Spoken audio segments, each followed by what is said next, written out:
Many of the conditions that we've mentioned so far are due to brainwave dysregulation. Neurofeedback addresses brainwave dysregulation directly. So what is brainwave dysregulation? Well, in order to understand brainwave dysregulation, you have to understand a little bit about brainwaves.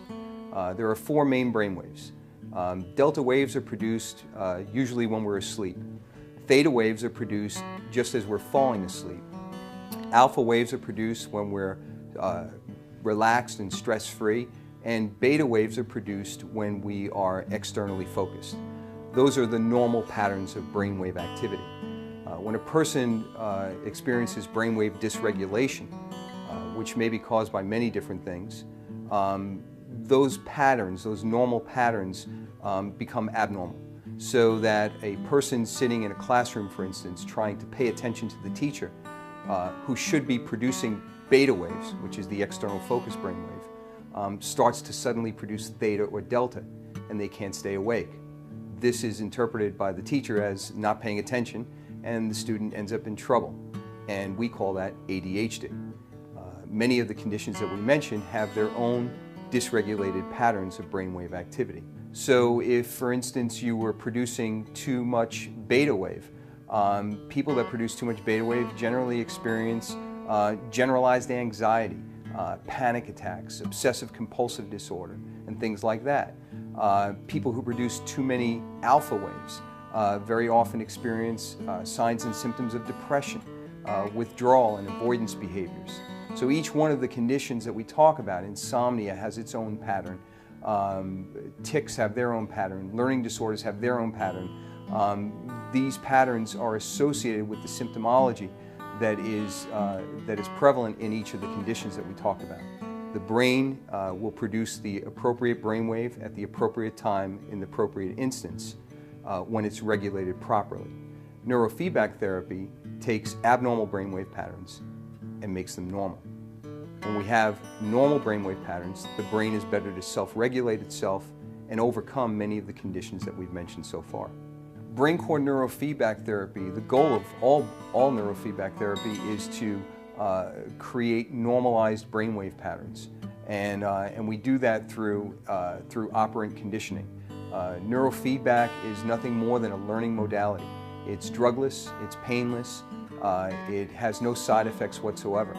The therapy itself is basically a guided exercise for the brain to teach the brain how to produce the correct brainwave patterns at the appropriate times. BrainCore Neurofeedback Therapy begins with a comprehensive evaluation. This evaluation includes a quantitative electroencephalogram or QEEG evaluation. During this evaluation, we are able to read and record brainwave patterns at 12 different sites in the brain. Our software then identifies where the brainwave patterns are abnormal, and then the neurofeedback protocols that we use are designed to specifically address those patterns that are abnormal in that particular patient. So for instance, if a patient is producing too much beta waves, the neurofeedback protocol for that patient would be to teach them how to produce less beta waves. And we do that through operant conditioning or a learning modality. A good example would be where the patient is hooked up to the computer using wires that are pasted to the scalp. It's completely non-invasive. There's no pins, there's no needles, it's painless. And those wires are basically just reading the patient's brainwaves coming from their brain. The computer software then is going to reward the patient when they're producing the correct brainwave pattern. So, for instance, the reward might be a DVD that the patient is watching. They could be watching a movie, and the movie is either going to play when they're producing the correct brainwave patterns or stop when they're not producing the correct brainwave patterns. This is simple operant conditioning. Over time, the brain learns that if it wants to see the movie, it's got to produce the correct brainwave patterns. The brainwave circuitry is then reestablished in the brain, and the new activation patterns that have been produced by the brain can now be used out in the normal environment.